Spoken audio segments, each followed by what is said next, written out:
All right, good morning, ladies. It is a pleasure to be with you all today on our very last day. It's very bittersweet. We made it to graduation day. That's worthy of an applause for you all, so definitely give yourselves a round of applause.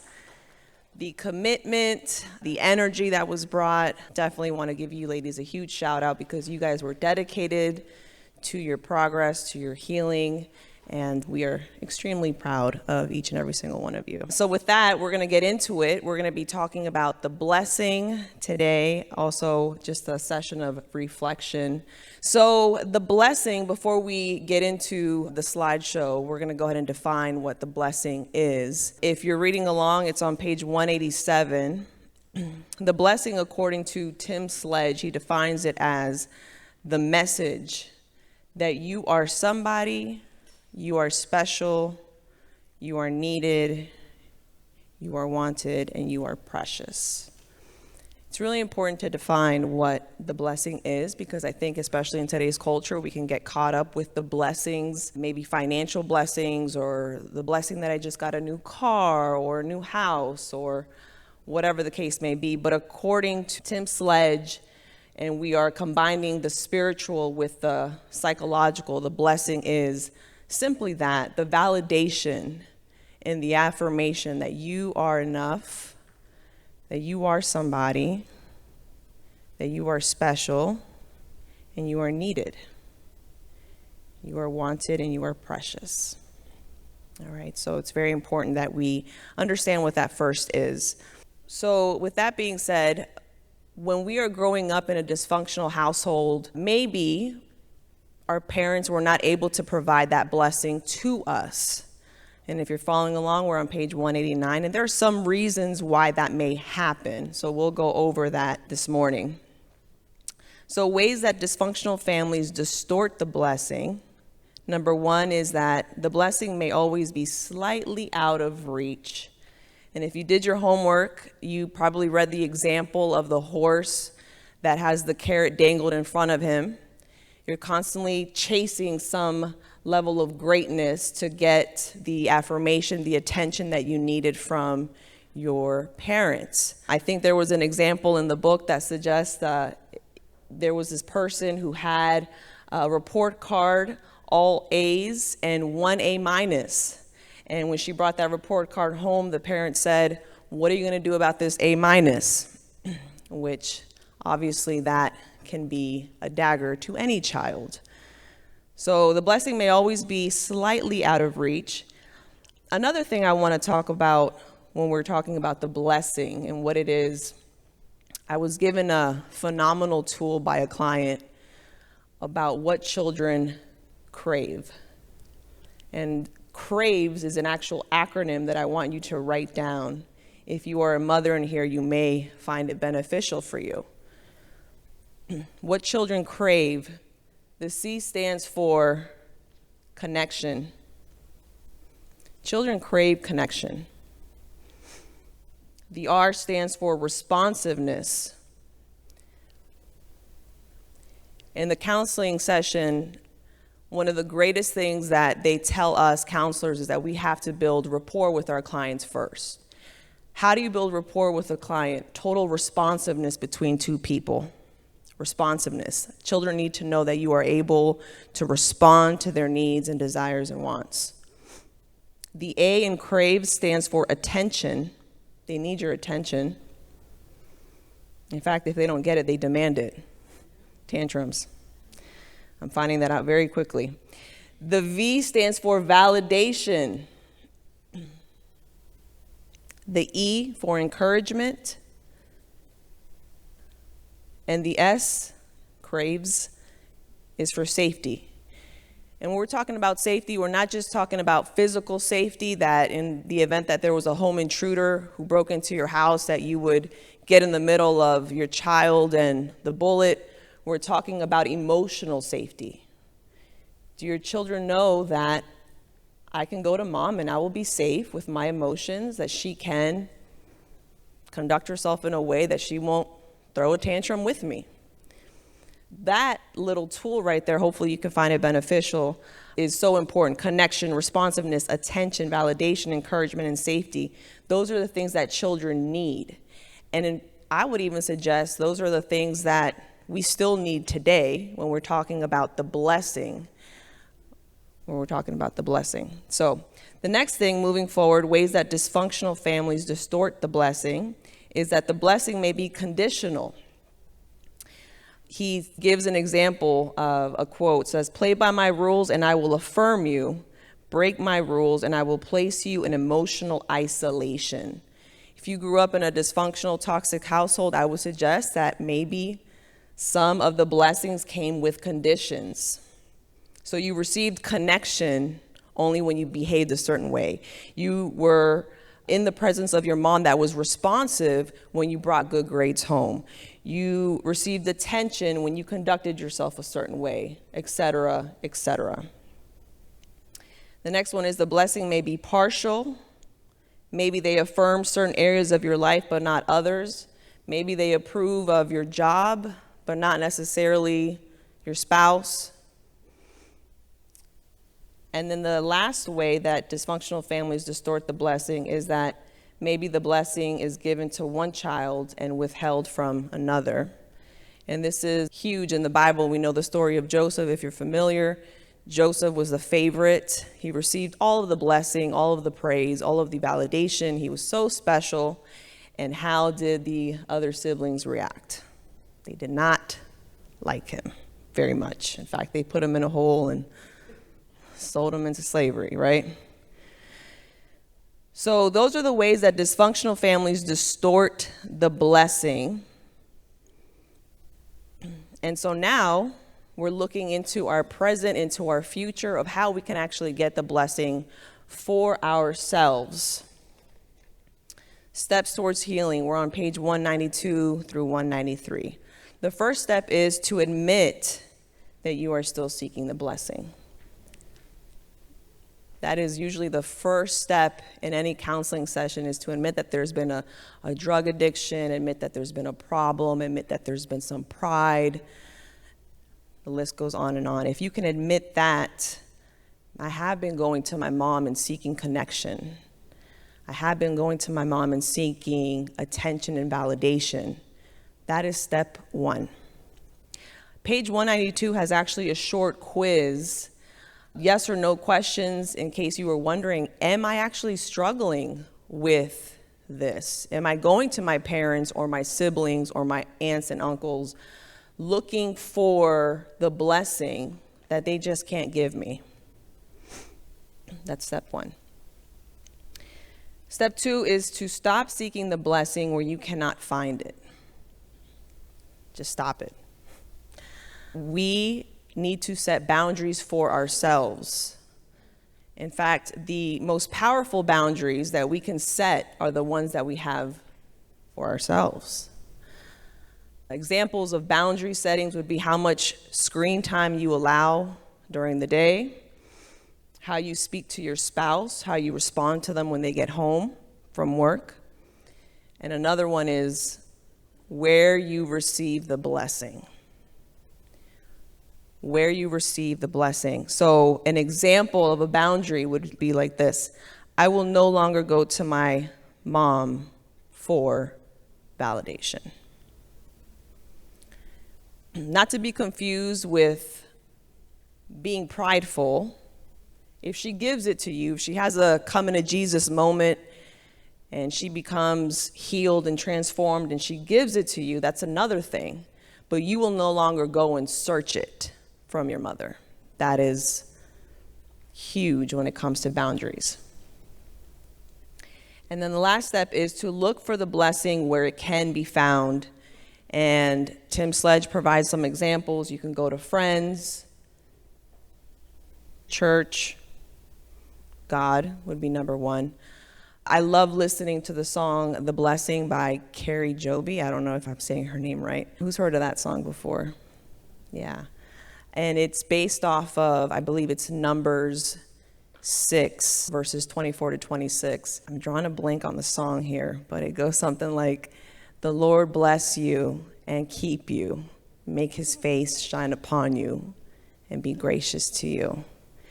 And when I hear that song, I'm wrecked emotionally and all the things.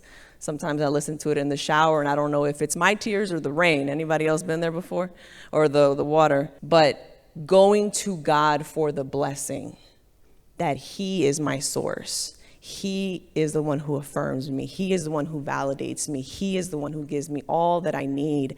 I don't have to go anywhere else to get it. So I just want to encourage you, ladies, with that. And with that, I hand it over to Bethany. All right, so we're going to talk about grief, and then we are going to go on to the resources list that are on all of your table and go through those as well. I know we've talked a lot about grief throughout these 12 weeks. I don't know if we've ever actually identified all the stages of grief. Does anyone know what the stages of grief are, the 5 stages of grief? Is anyone brave enough to say them? That's good that you know them, Tatiana. I would be worried if you didn't. So the first stage is denial. The second stage is, oh my gosh, I just drew a blank. Anger. There you go. Denial, anger. Acceptance is the last stage. Denial, anger, depression, bargaining, and acceptance. There you go. We'll blame the baby on that one.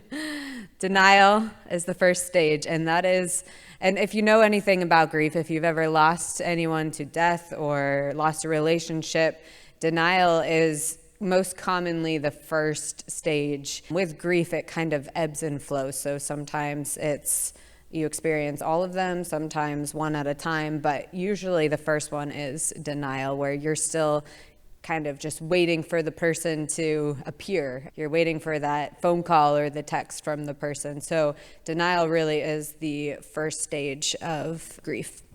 So in this stage, you've not really admitted to yourself that you didn't receive the blessing from your parents. So with grief, like we've said before, it doesn't just have to be with somebody who you've lost. It can be with a relationship that you've lost. It can be grieving your childhood. It can be grieving what you didn't get from your parents that you wanted to get. So if you're still in the denial stage, it may be hard for you to get to the healing if you're still in denial, saying, well, that didn't really happen. My parents didn't really treat me that bad. I know we've talked about that as well before. So in order to continue with the grieving process, you have to get through the denial stage. It may come back. It may, again, ebb and flow, but the denial stage, if you're stuck in that and haven't had any of the other stages, it's really going to be difficult for you to go continuing with the healing. So admitting that the loss has occurred.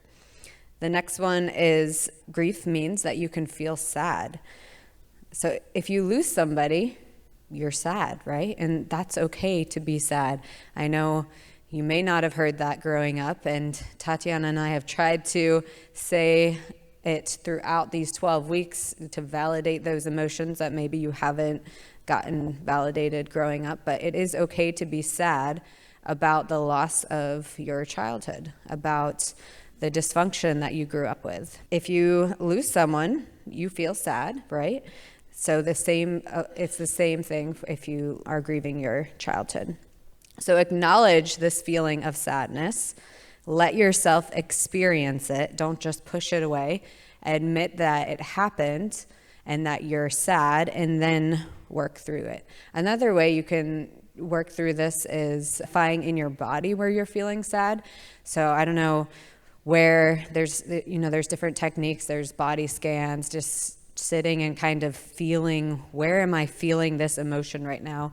And if you've never done that before, I probably sound crazy saying it, but if you really sit in the emotion and you think, where am I feeling this on my body? I know with me, my emotions are in my shoulders and in my stomach. And so one, I can use that as an excuse to get a massage. And then just being able to identify where that's sitting with you. So it could be in other places in your body, but just sitting in it for a moment, thinking about the emotion and where you're feeling it in your body, identifying that emotion. Next, grief creates a need to talk about the loss. A lot of grief counseling is talking about the person and the death and what that person meant to you. There's really no magic cure with grief, right? It's a process, it's time, and it's talking about it. That's why at funerals, the people get up and they share about the person, they share about memories with them. And I always encourage people to continue to do that throughout the years, talking about the person that they lost. And it's the same with dysfunctional families and the loss of that. So talking about what you lost out on, talking about how that affected you, that is a big part of the healing process. So grief also may include anger, and you may be angry one minute, and then you may be sad the next, and you may be angry and crying all at the same time. So that is part of the process. Anger is it's okay to have anger about the loss of your childhood. I know we talked a little bit about that last week in terms of forgiveness and not letting the sun go down in your anger, but the emotion of anger is okay, and it's one of the stages of grief. So if you pretend, a lot of people don't like admitting that they're angry, so oftentimes we can pretend that we're not angry, and then it comes out in other ways, or it comes out towards other people. So admitting that you're angry is a big part of working through that anger. Grief leads to healing. So the process of grief, it stinks, right? It's not a fun process. If you've lost somebody to death, it's a very unpleasant process to go through those stages of grief. However, regardless of how it may feel in the moment, the pain, if it feels like it's never going to end, if you move through grief in a healthy way, it does bring healing. And it is, again, the same way if you're grieving the loss of your childhood. So admitting the emotions, allowing yourself to feel them, and walking through that grief in a healthy way does lead to healing. Grief comes and goes. Oftentimes it's explained in waves. I know my husband, when he lost his mom a few years ago, said at the beginning it was all these tidal waves. So it was pretty much a tidal wave after tidal wave after tidal wave. And then as time goes on, the tidal waves spread out. They become a little less intense, and then eventually they just become smaller waves. And you can be sitting 2 years later and sitting and watching TV, and something just triggers that wave to come back. And again, that's part of the grieving process. So the same for loss of your childhood. It may be that you feel like one day you are totally at peace with it, you're totally accepted it, and you're fine, and then that wave comes. So riding that wave and just allowing yourself to go through that wave is really important, because over time they will lessen. And then the last one, grief calls you to let go. So this is letting go of unrealistic expectations. For example, if somebody died, it's unrealistic to think that they're going to show up at your house, right? It's the same with your family. You may never be able to have what you wanted from your parents, and learning to be okay with that and let that go. You can have maybe a different type of relationship with them, or maybe no relationship at all, but being able to not just hold on to the idea that I'm going to get this from my mom, because you may not ever get that from your mom. You may need to get that from other places. One person would be a good place, would be God to get that from. So working through the letting go of those unrealistic expectations. At the end of the day, God is the only one that can change people's hearts. So maybe you can someday have your mom or dad apologize to you, and that would be amazing and wonderful and absolutely possible with God. But if you're just clinging to that for your whole life, it can set you up for failure with having those unrealistic expectations, because every time they don't meet those expectations, it's like a dagger in the heart all over again. So those are the grief for the missing blessing. I want to go through the resources really quick that are on your table. So the first few are, the first page is some books. So the first book that's on the list is Moving Beyond Your Past by Tim Sledge. So this is actually the sequel to Making Peace with Your Past. So this was written in like the 90s as well as the first one. So it was in the similar time frame that he wrote the other one. Yep. I would definitely not recommend any of his books past like 2015. So this one is a good one. I would encourage all of you to keep in contact with your small group tables. You have been sharing a lot about yourselves and hearing a lot about each other through the past 12 weeks.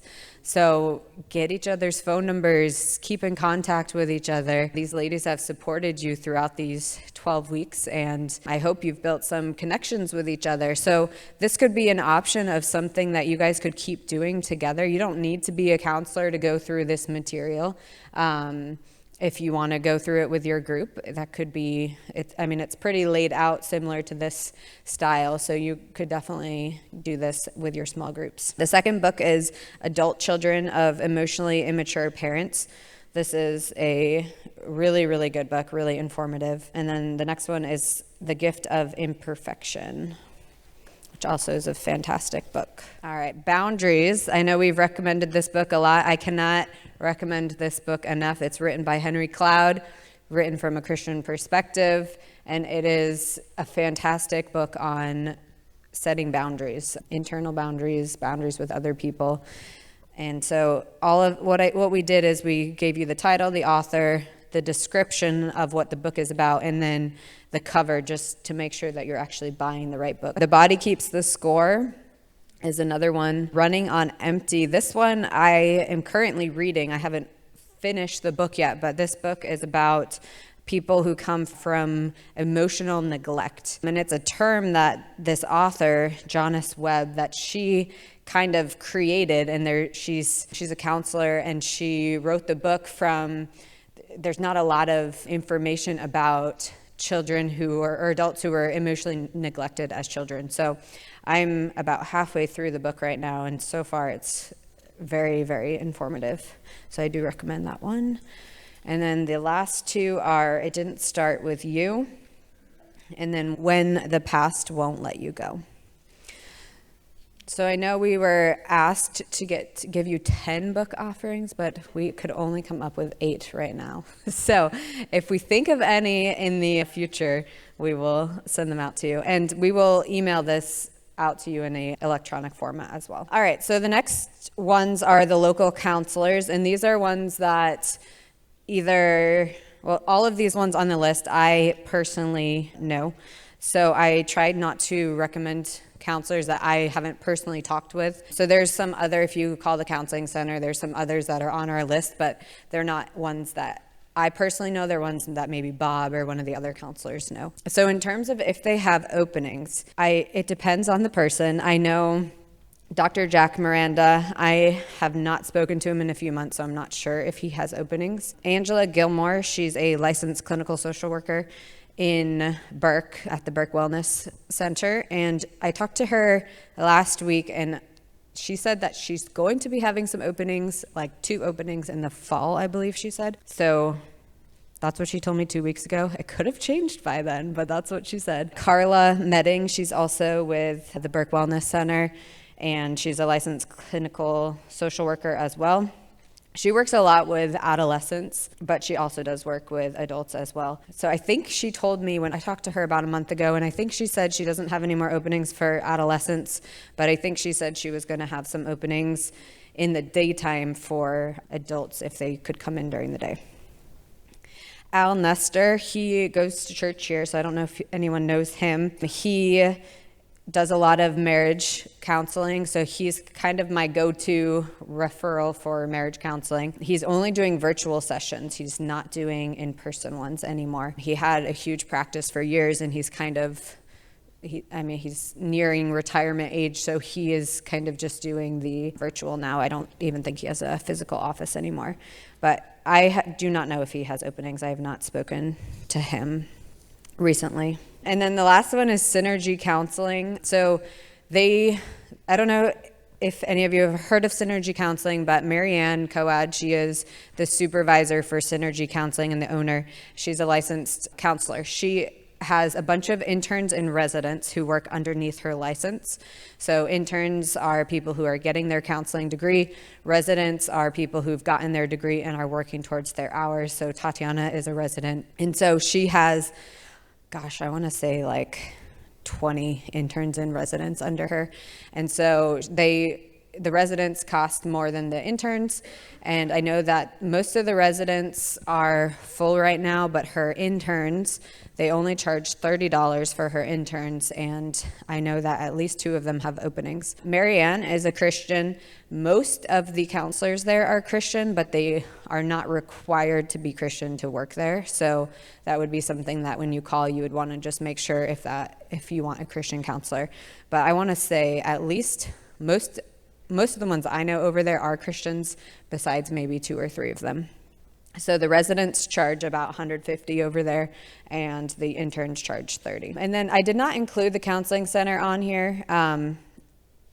Obviously, we have the counseling center here. You guys are welcome to get on the wait list for that. If you go to the church website, you can, in the burkecommunity.com/Karen Counseling. There's a place to contact the counseling center. So you can be added to our wait list. I want to say we have now like 30 people on the wait list. Deanna is not going to be taking anyone else until after her maternity leave. And then I'm going to be taking a couple people to do with my intern. I have a new intern that started, so I'm going to be taking on a couple more people from the wait list that me and my intern are going to do counseling together. And then we have Julianne and Amy, and Pastor Bob, he's also a resident as well. So hopefully we can work through the wait list pretty quickly. I will say the sooner you get on it, the better, because the fall is usually the most influx of counseling requests that we get. Usually summer is slow because everyone's fine in the summer, they don't need counseling, and then the fall starts and they're like, all right, we're ready to go. So usually the fall, I will say, is probably in all my years as a counselor, my phone doesn't stop ringing in the fall. So the sooner you get on the wait list, when you call or email, make sure you say that you were in the Making Peace with Your Past group, just so that we know and we can hopefully get you in as soon as possible. But I'm not going to give a specific time, because then if I say like 2 to 3 months, then if it's 4 months, then I don't want people to come after me. All right, so then I put a few support groups on here as well. These are all run by Angela Gilmore over at the Burke Wellness Center. So the first one she's doing is Telling Your Story group. The second one is the Church Hurt Recovery group. And then the third one is Untangled, Running Our Race Without Getting Sidelined by Our Emotions group. And then she just emailed me yesterday, and she's doing a group with, I think, parents and teenage girls. It's a 5-week group where they're working on self-esteem, and it's for the parents and the teenagers to do together. I believe she said it was 5 weeks. So those are the groups that I thought might be the most applicable for you all to maybe look into. At the counseling center, we're doing a kids grief group starting in September for 8 weeks for kids 6 to 12 years old who've lost a parent or a sibling to death. And then in the spring, we're most likely doing a group for parents whose kids are struggling with sexual identity. So just a heads up as far as the groups that we're doing in the future. Yes, we are very thankful that we were able to do this with the support of women's ministry, and I definitely could not have done it without Deanna. There was some weeks that I couldn't come or she wasn't able to come, and we were able to kind of tag team it together. So I'm glad we were able to do this for you. Most groups do cost money. Our kids grief group will be $80, but it's for the all 8 weeks, so it's about $10 a week. So we try to keep the cost as minimal as possible, but this group we were able to do with the help of women's ministry with no cost to you guys, so I'm very thankful for that. Dear Heavenly Father, thank you for today. Thank you for these women. Thank you for this material that we were able to work through together. I pray that you will lead them in a time of discussion. I pray that it will be a blessing to them, that it will be encouraging to them as they're talking with their group. In Jesus' name, amen.